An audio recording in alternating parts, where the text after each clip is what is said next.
Imagine a foreign military. They don't drop a single bomb on your city. No tanks cross your border. Right, no jets breaching your airspace either. Exactly. Nothing kinetic.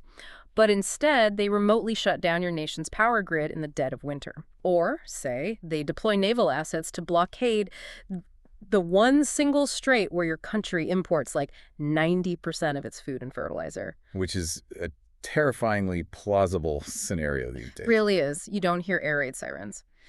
But within weeks, the hospitals are running out of backup generator fuel. The grocery store shelves are completely bare.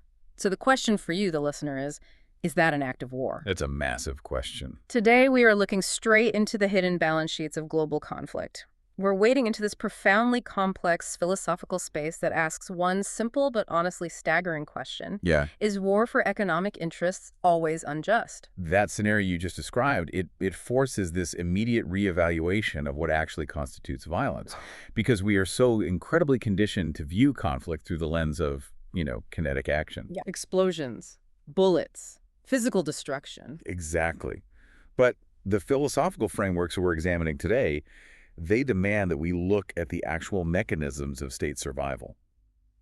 When we strip away all the public rhetoric of national security or defending democracy, we frequently uncover this entirely subterranean layer of motivations. The quiet part said out loud in classified briefings. Right. Motivation centered almost entirely on trade routes, resource extraction, and just raw economic leverage. And I should clarify right up front, the goal of our deep dive into these philosophical sources today isn't to take a geopolitical side. Yeah, we're not doing partisan politics here. Not at all. We aren't endorsing any specific policy. We are strictly here to dismantle and understand the ethical architecture that philosophers and ethicists use to categorize the morality of conflict. We want to give you, the listener, the analytical tools so you can look at the next global crisis on the news and actually understand the mechanics of the arguments being made. Which is so important because those arguments are often incredibly veiled. Oh, absolutely. So, okay, let's unpack this. To build that toolkit, we have to start by tearing down a phrase that gets thrown around constantly on the evening news: economic interest. It's such a loaded term. It is. It's a phrase that hides a multitude of sins because it lumps completely disparate concepts into this single, sterile-sounding category. Right. The overt justifications for war are always pristine. Leaders stand at podiums and talk about, defending freedom. But the covert realities, the stuff on the actual balance sheets, are about securing deep water ports, or maintaining access to rare earth minerals, or prying open new markets for domestic manufacturing. And we really need to categorize these hidden motives before we can even begin to judge them morally. What's fascinating here is how the source material forces us to realize that not all economic interests are created equal. So how do the thinkers we're analyzing actually break this down?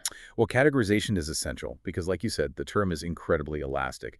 The texts break this down into 4 distinct structural categories. Okay, let's go through them. What's the first bucket? The first is commercial gain. This is basically the pursuit of foreign markets, securing lucrative corporate contracts abroad, and the state protection of private foreign investments. So it's essentially using the state apparatus, the military, to guarantee corporate profitability. Yes. It's wealth accumulation, pure and simple. All right. And the second category? That one shifts from the abstract balance sheet to the physical earth. Resource access. We're talking about the tangible inputs required to run an industrialized society. Like crude oil, natural gas. Exactly. Arable agricultural land, fresh water, and critical minerals, like lithium or cobalt, things you physically have to extract. Okay, that makes sense. Then we have trade and transport, the third category. Right, and this isn't about possessing the resources themselves. It's about controlling the arteries through which they flow. The logistics of empire. Precisely. Securing global shipping lanes, dominating vital canals like the Suez or Panama, and controlling major supply routes. Which brings us to the fourth category. And this one feels like it belongs in a completely different moral universe. It really does. National economic survival. Right. This is about preventing outright economic strangulation. It's protecting a population's access to essential caloric intake, basic energy for heating in the winter, and resisting deliberate catastrophic economic coercion by a hostile power. And placing those 4 categories side by side immediately exposes the flaw in how we talk about global affairs. I mean, if a diplomat simply says their nation is acting to protect our economic interests. That could mean literally anything. Exactly. They could be talking about a multinational corporation demanding a lower tax rate in a developing nation. Or they could be talking about a country trying to prevent its entire population from starving due to a localized blockade. Yes. And the moral distance between those two things is vast. Yeah. So fighting for a shipping lane to boost tech profits is fundamentally different from fighting because someone cut off your food supply. It's a difference between a corporate merger and fighting for oxygen. How do ethicists even begin to group a hostile corporate takeover and a fight for oxygen under one moral umbrella? Well, they reconcile it by demanding a secondary filtering question. And this is crucial. The question is, economic interest for what purpose? The end game. Right. That is the dividing line in all just war philosophy. The purpose dictates the morality. Securing increased profit margins for a consortium of domestic tech companies operates in a completely different ethical reality than preventing a civilian population from freezing to death. We have to identify the destination of the action before assigning a moral weight to it. Exactly. So we have to look at the ultimate destination of the wealth or the security being fought for. Let's start with the most intuitive reaction we all likely share. When you look at those first three categories, commercial gain, resource access, and controlling trade routes for profit. The profit-driven ones. Right. There is this visceral revulsion to the idea of killing for a better bottom line. We are confronting the strongest moral case against what philosophers call wars of gain. And that revulsion, it's not just a feeling, it's grounded in a foundational ethical principle regarding the intrinsic value of human life. The moral frameworks we're exploring argue adamantly that human life must never be instrumentalized. It can't be a currency. No, it cannot be treated as a mere input to be spent in the pursuit of material wealth. The people suffering the death, the trauma, the displacement, they're being used to generate benefits that flow somewhere else. Usually to elites and investors. Almost always. But let me push back on this, or rather, let's play devil's advocate for the sake of the argument, because I can hear a politician making this exact case. Oh, they make it all the time. Right. So isn't a government's primary overriding social contract to provide prosperity and stability for its own citizens? That's the standard argument, yes. So if securing a foreign copper mine or, I don't know, dominating a trade route prevents a massive domestic depression, if it saves millions of jobs and prevents mass poverty at home, hasn't the government fulfilled its moral duty? Why is securing prosperity deemed an invalid reason to use force? It's a compelling argument until you look at how human rights function on a global scale. The texts point out a fatal miscalculation there. The state's duty to provide prosperity for its own citizens. Yeah. It does not supersede the fundamental right to life of the people living outside its borders. Because you're trading foreign blood for domestic cash. Exactly. When a state launches a war primarily to seize resources or expand markets, it is forcibly converting the lives of foreign civilians and its own conscripts, frankly, into instruments for its own enrichment. The stark contrast is wild when you think about it. The visceral reality of a battlefield, the mud, the injuries, the destroyed cities, versus the total abstraction of corporate profit margins on a spreadsheet. It is the ultimate asymmetry of risk and reward. The moral principle here is unyielding. Mere economic advantage, no matter how substantial it is for the home country, is never valuable enough to justify deliberate, state-sanctioned killing. So, if you strip away the flags and the anthems, the philosophical texts we're looking at compare this behavior to something incredibly pedestrian, right? They do. They compare it to armed robbery. Yes. Which makes total sense. If I can't break into my neighbor's house to steal his TV, why does a government suddenly get a free pass to steal another country's copper mine? That's exactly the analogy the philosophers use. If a nation rolls armor across a border simply to seize an oil field, it is essentially a home invasion executed on a geopolitical scale. But governments magically try to transform that seizure into justice. How do they attempt that magic trick? Well, they wrap the theft in the language of statehood. They use these grand terms, vital strategic imperatives, manifest destiny, or securing our sphere of influence. It sounds so official. All right, it sounds legitimate. They attempt to construct an argument that because the perpetrator is a sovereign state acting in the international arena, the basic moral rules against theft and murder are somehow just magically suspended. But the philosophy completely rejects that magic trick. Being a government doesn't grant an automatic moral right to steal. It absolutely calls the bluff. The status of being a government does not transmute armed robbery into justice. Wars of conquest purely for resource extraction are categorically unjust. And this leads to a deeper, more systemic harm, doesn't it? We have to look at the imperialism angle. Yes, the mechanics of imperialism. Mm. Because imperialism is what happens when the armed robber decides not just to steal your television, but to move into your house and permanently manage your household budget to their advantage. Oh, wow. That is a phenomenal way to frame it. So how does that economic management actually function on a state level? How does an imperial power structure the economy of the weaker state they've just subordinated? It functions through structural economic suppression. The dominant state doesn't even necessarily need to annex the territory formally. They don't have to redraw the map. They can just leave the borders as they are. Right. Instead, they weaponize trade. They force the weaker subordinated state to focus entirely on exporting cheap raw materials, minerals, cash crops, crude oil. So they keep them as the extraction zone. Exactly. And simultaneously, they force that weaker state to import expensive, finished manufactured goods exclusively from the imperial power. Which creates this permanent structural deficit. A massive deficit. The vassal state is systematically prevented from industrializing or developing a self-sustaining economy because their entire economic apparatus is designed to service the engine of the imperial center. Which completely obliterates any concept of self-determination. I mean, you might have a flag and a local mayor, but if a foreign power controls your currency, your primary exports, and your infrastructure, you are not a free society. You are politically hollowed out. And that is the long-term political devastation caused by wars of gain. It denies the weaker nation equal political status.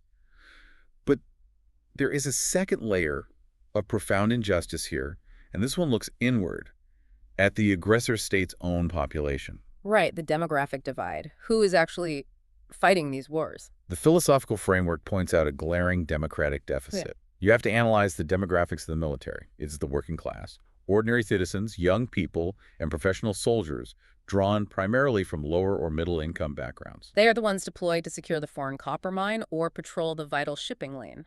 They take the physical risks. Meanwhile, the resulting economic benefits, the lucrative extraction contracts, the surge in stock prices for defense and logistics companies, who gets those? The elites. Corporate property owners, elite investors. Exactly. It's a completely different demographic. And this shatters the fundamental social contract between a citizen and their state. Because the military is essentially acting as a publicly funded enforcement arm for private wealth. Yes. A government cannot legitimately turn its military, funded by public tax dollars and manned by public citizens, into a private security force for corporate wealth consolidation. You cannot socialize the ultimate cost of war, which is death and trauma, while privatizing the financial returns. That is such a stark way to put it. Socializing the trauma, privatizing the returns. Okay, so we have established a very firm, heavily fortified baseline. Greed is an unjust cause for war. Killing for profit margins is state-sanctioned armed robbery, and using the military as a corporate enforcement arm breaks the democratic social contract. That is the foundation, yes. And here's where it gets really interesting. The real world refuses to stay in these neat philosophical boxes. We have to pivot into the gray area now. We have to look at what happens when the economic interest isn't about padding a spreadsheet, but about national survival. This is where the ethical waters become incredibly turbulent, because we have to examine the concept of economic strangulation. Which goes back to our opening scenario. Exactly. Imagine a scenario where a hostile coalition of states decides to leverage their control over global finance and logistics. They don't mobilize a single battalion. They don't fire a shot. But they freeze a nation's foreign reserves. They embargo agricultural imports. They block access to critical medicinal precursors. Right. And the objective there is not just to cause a recession or, to gain market share. The objective is to collapse the society entirely. So it's not a stock market crash. It's someone literally boarding up your doors and windows. It is the modern equivalent of medieval siege warfare. That's a perfect comparison. You aren't storming the castle walls. You are simply waiting for the people inside to starve to death. And the mechanics of this are terrifying because an economy isn't just money changing hands. It is the metabolic system of a society. It's the life support system. Yeah. If you cut off fertilizer imports, you aren't just hurting farmers' profits. You are guaranteeing that next year's crop will fail, which guarantees famine. At what point does a ledger deficit become a body count? And that is the pivotal question the ethicists grapple with. When economic coercion is applied with such severity that it predictably and deliberately threatens the survival of millions through starvation, disease, or the total collapse of basic civic infrastructure, the line between an economic threat and a physical threat completely blurs. It disintegrates entirely. It really does. Yeah. And the philosophical consensus shifts here. If economic coercion threatens millions, defensive force becomes morally arguable. The entire justification flips. It is no longer the unjust claim of, we want a 5% GDP growth and we will kill to get it. It becomes, we are using physical force to stop you from systematically murdering our population through deprivation. Precisely. The justification flips from enrichment to protection against severe harm. And we see a very modern, pressing application of this logic regarding energy security. Right, because advanced societies are incredibly fragile in their reliance on interconnected grids and imported fuels. Exactly. If a hostile power deliberately severs a nation's access to energy during a harsh winter, and importantly, not as a negotiating tactic to secure better prices, but with the explicit aim of causing societal collapse or forcing total political submission, the results are lethal. Water purification plants shut down, hospitals lose life support, vulnerable populations literally freeze to death. In that specific, extreme context, could military force be justified to secure the energy supply? The ethical framework suggests that, yes, it could. You are defending your population's survival. But I want to pause here, because we need to draw an incredibly thick, bright line. The listener really needs to understand this high moral threshold. Where exactly is the boundary? The boundary is strict. Because if we aren't careful, a government could argue that, say, a sudden spike in unemployment threatens national survival. Let's play this out. Let's say a foreign power heavily subsidizes its steel industry, completely undercutting your domestic steel mills. A classic trade dispute. Right. So tens of thousands of workers lose their jobs. Entire industrial towns collapse into poverty and despair. People might literally die from diseases of despair or lack of healthcare access due to that new poverty. Doesn't that constitute a threat to survival? Could a nation justify military action to stop that economic harm? That is a phenomenal pushback. And it highlights exactly why the just war tradition requires such rigorous definitions.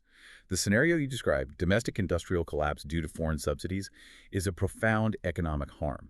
It causes real human suffering. It does. However, it does not meet the threshold for a just war. The philosophical texts draw a strict distinction between economic conditions essential for immediate physical survival and economic conditions required for general prosperity or social stability.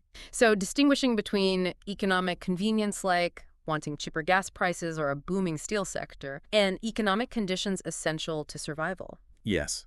Poverty, even severe poverty caused by foreign trade policies, doesn't justify bombs. The threshold for justifying lethal violence based on economic factors must remain strictly life and death, and it must be a direct, deliberate imposition of that threat by a hostile actor. A trade war that causes a severe recession is a diplomatic crisis. A total blockade that prevents the importation of life-saving insulin is an act of war. Exactly. If we lower the threshold to include unemployment or industrial decline, we effectively legalize war for any significant trade dispute, and that would be catastrophic. That distinction is so vital, and it transitions us directly into the formal mechanics of the just war tradition. If survival can justify force, how do philosophers and ethicists actually categorize this? They use a rigorous intellectual framework that evolved over centuries, attempting to impose moral order on the chaos of international violence. It operates on a strict checklist. Let's go through the checklist. What's the first requirement? The absolute, non-negotiable first requirement is a just cause. Historically, the recognized just causes are extremely narrow. Self-defense against armed aggression, the defense of an innocent third party, or intervention to stop gross human rights violations like genocide. And as we've thoroughly established, seizing a lithium mine to boost your tech sector fails that first test immediately. Enrichment isn't a just cause. It fails instantly. But having a just cause is only clearing the first hurdle. The tradition demands much more. The war must be declared by legitimate authority. It must be an absolute last resort, meaning every conceivable diplomatic and nonviolent alternative has been exhausted. It can't just be your first option because it's faster. Right. Then the use of force must be proportional to the threat faced. And finally, there must be a reasonable probability of success. You cannot launch a suicidal war that will only result in the pointless slaughter of your own citizens, even if your cause is just. So if your motive is profit, you fail all these tests. But if a state is fighting against that life-threatening economic strangulation, the winter freeze scenario we talked about, they might actually pass the checklist. They might. The cause is self-defense against a lethal threat. The response is a last resort to survive. And the force used is proportional to the threat of mass casualties.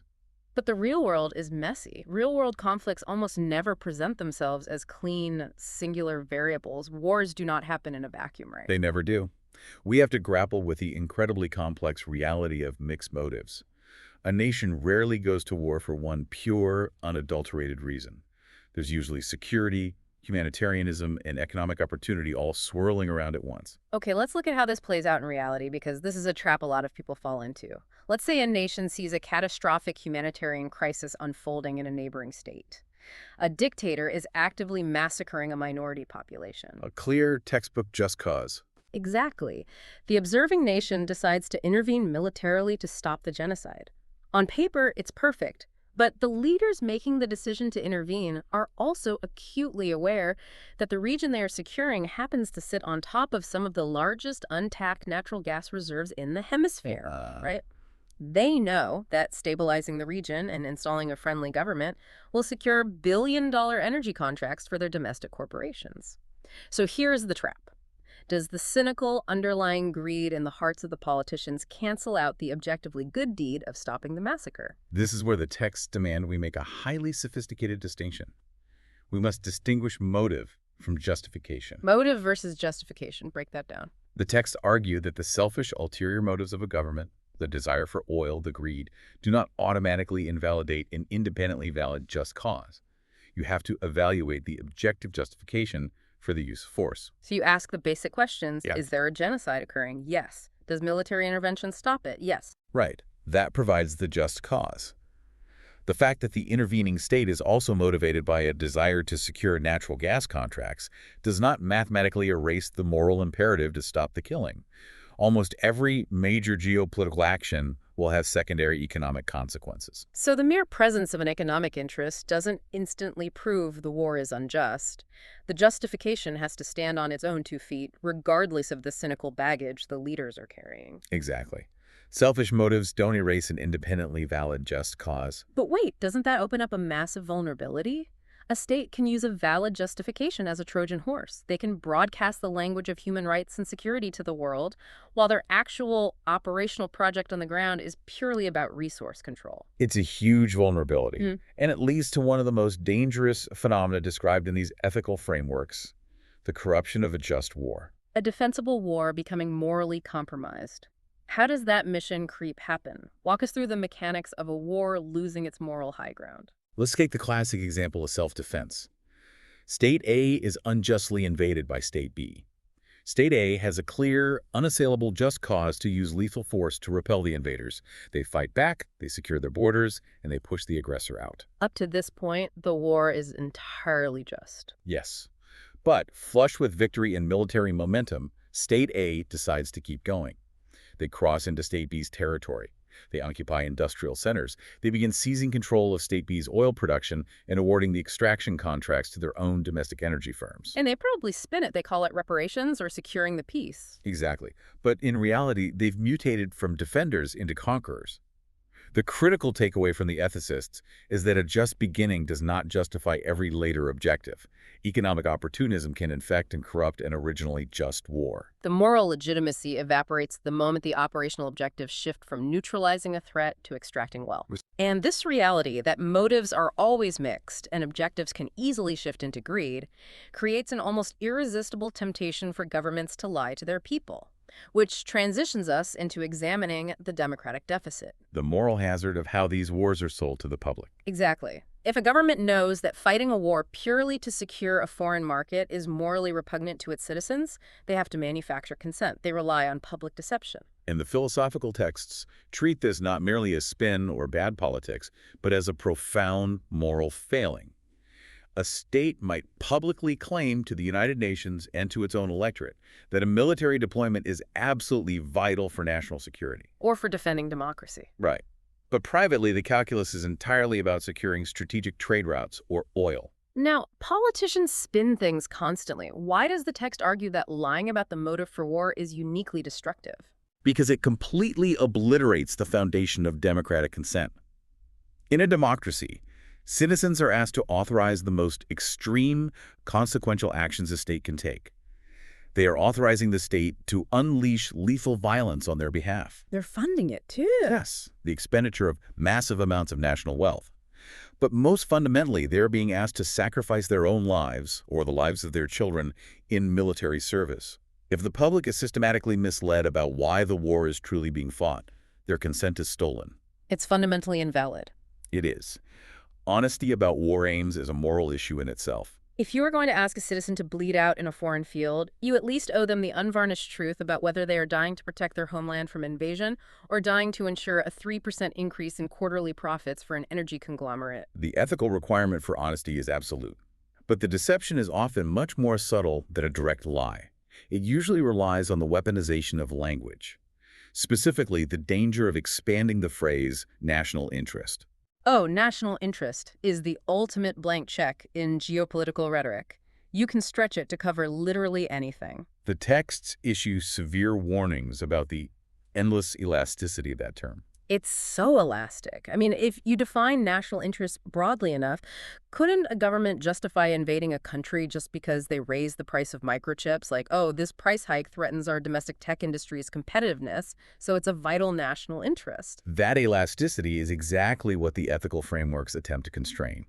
If almost anything, cheaper energy, corporate competitiveness can be spun as economically important and vital, the threshold for using lethal force collapses entirely. Going to war becomes terrifyingly easy to rationalize. Exactly.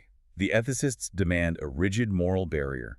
They reiterate that only economic threats that rise to the level of grave, imminent threats to basic human rights, mass survival, or fundamental political independence can contribute to a just cause. So ordinary prosperity is never enough. An interruption in the supply chain for consumer electronics doesn't justify a kinetic military response. But let's look at the reality of statecraft.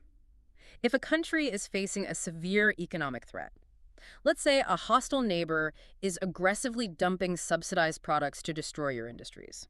It is causing massive economic pain, but it doesn't quite cross the line into literal starvation. If they can't shoot their way out of this economic trap, what exactly are they supposed to do? This is where the text emphasizes the absolute necessity of alternatives. The just war criteria insists that war must remain a last resort. An economic problem doesn't become a just war cause simply because it is important. The burden of proof rests entirely on the state. Yes, to demonstrate that every single less destructive alternative has been thoroughly exhausted before even contemplating force. What do those alternatives look like in practice, the grinding work of statecraft? They look like intense, protracted diplomatic negotiation. They involve submitting the dispute to international arbitration bodies like the WTO. Right. Crucially, they involve the hard domestic work of trade diversification, building new supply chains, finding new trading partners, and investing in domestic alternatives. And if necessary, they involve non-lethal economic retaliation, such as imposing targeted sanctions or tariffs. So you cannot leapfrog the difficult work of diplomacy just because a military strike seems like a faster way to solve an economic headache. But, and this brings up a fascinating, thorny, modern paradox. The coercion question. Yes. We just established that states are morally required to use economic tools like sanctions and embargoes instead of bombs. But if we follow the logic to its conclusion, we have to ask a terrifying question. Can those economic tools themselves become weapons of war?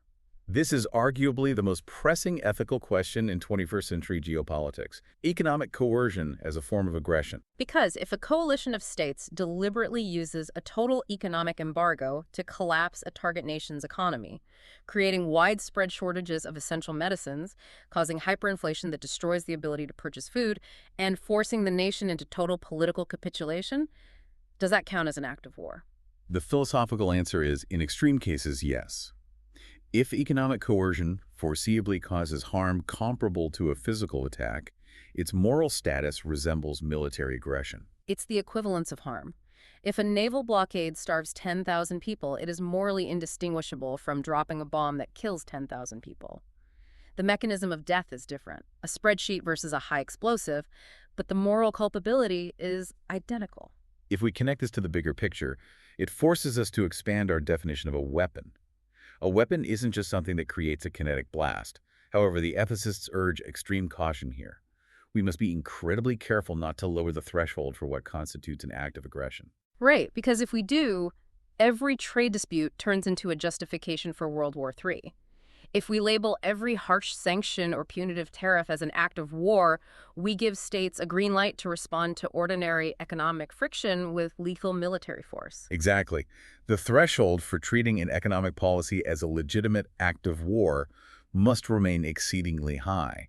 It must be strictly reserved for coercive actions that genuinely threaten basic survival. You don't want a nation launching cruise missiles over soybean tariffs. No, you don't. Now, there is one final crucial piece of the puzzle here, and it is something rarely discussed in the context of war. We spend all our time arguing about why wars start, but we need to talk about justice after the war ends. This is the concept of just postbellum justice after war. And it is critical because economic motives do not magically disappear the moment the armistice is signed. In fact, the post-war environment is often where economic exploitation becomes institutionalized, right? The power dynamic is totally asymmetrical. Yes. The victorious state has immense, almost unchecked leverage over the defeated nation.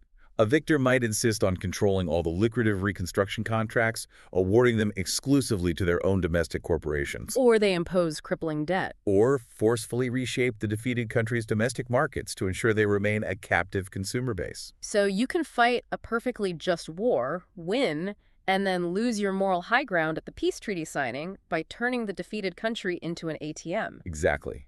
Exploiting a defeated society in this manner is profoundly unjust, even if the initial defensive war was justified.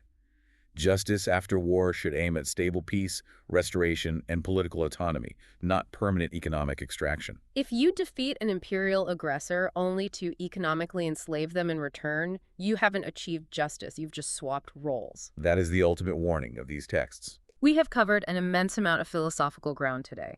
Let's pull all of these complex threads together for a final synthesis. When we look back at the core thesis of these frameworks, we can effectively categorize state violence into two main conceptual buckets. Right. First, we have wars of gain, fought primarily for wealth accumulation to seize resources, forcefully expand markets, or enrich a specific domestic elite class. The consensus of the ethical frameworks is that these wars of gain are almost certainly categorically unjust. Human life is simply far too valuable to ever be utilized as a mere currency to purchase economic prosperity. Then the second category encompasses wars of protection. This is the use of force deployed specifically to defend a population against severe, deliberately imposed economic catastrophes that directly threaten physical survival. And those wars of protection might be morally justifiable, but only under incredibly strict, heavily scrutinized conditions.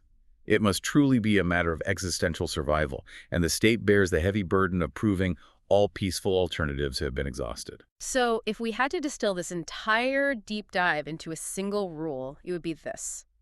Economic prosperity is not a just cause for war. Protection against economically imposed catastrophe might be. That summarizes the source material perfectly. So what does this all mean for you, for the listener?